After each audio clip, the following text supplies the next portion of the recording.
Last summer, I acquired a lawnmower. My parents had decided to pay me to mow the lawn, and to do that, I needed an implement for the job. Mowers are quite expensive, so I looked to the wonderful realm of Facebook Marketplace.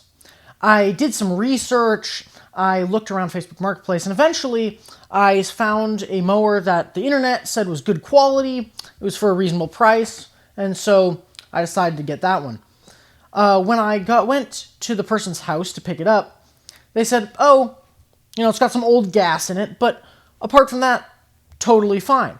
I forked over the cash, took the mower home, and I was happy. The mower didn't start at first, but that was expected. I put some new gas in it, fired it up again, and still wouldn't start. What I'm thinking at this point is, oh no, did I just spend all this money on a junker?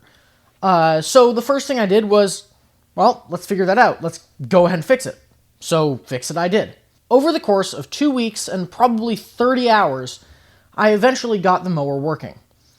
Was it worth the time and effort that I put into it? Anyone could tell you. Absolutely not. But am I happy that I did it? Absolutely.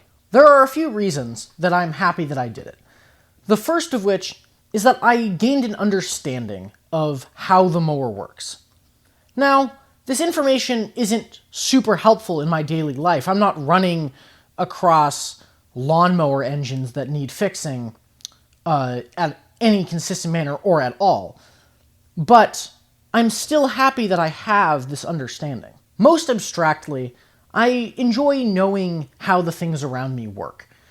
I think this is true of all humans, despite what it might appear to be on the surface. I think this is why we have religion as a thing, a way to understand the world around us. An understanding of the underlying mechanisms of something also makes you better at using it. A good example of this is that I created my own neural network from scratch. Now, a lot of people use pre-existing what's called libraries to use neural networks. Some popular ones are TensorFlow and PyTorch. These are created by experts. You just have to type in some of the information about the neural network that you want, and it creates the neural network for you. Now, I spent probably the same amount of time that I did working on the mower, working on the neural network implementation that I made.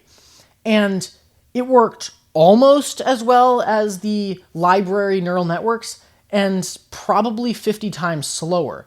But I'm still happy that I did that. I have a better understanding of how a neural network works than someone that has only ever used TensorFlow and PyTorch to make neural networks. Another benefit of throwing myself into fixing the mower is confidence.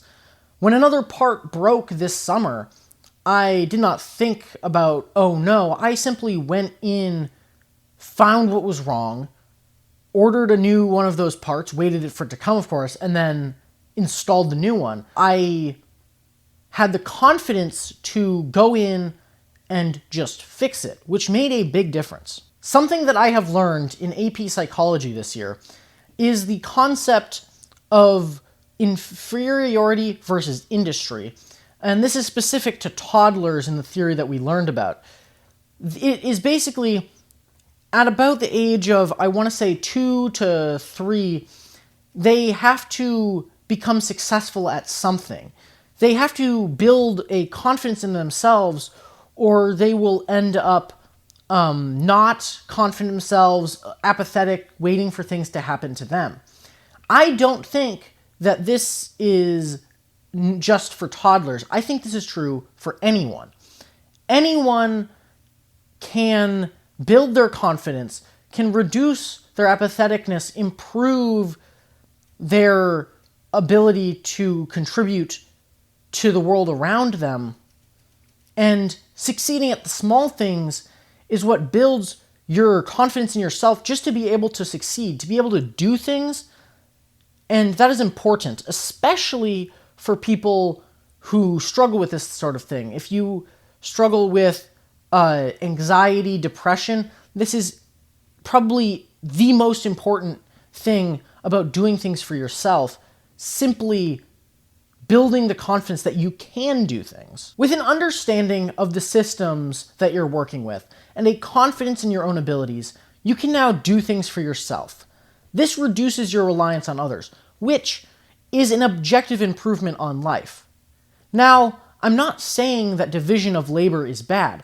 Our current society could not support the number of people or the amount of interesting things that is happening if it were not for the division of labor. Being specialized in one thing, doing that extremely well over and over again, is very important. However, there can be a point, in an example, if there's a monopoly on something and prices massively increase, being able to do that thing yourself is a benefit that you have if you are not reliant on others. In the case that it is better to accept the help of others, there is no downside to being able to do it yourself. You can simply outsource that work to someone else, and both of you are happy. However, in the case that it is better for you to do it yourself, you now have this option which is simply objectively better. So next time something breaks, or you need something to be installed, or something can be made, maybe consider doing it yourself. This will build your confidence in yourself, improve your understanding of the world around you, and reduce your reliance on others. Thank you for watching.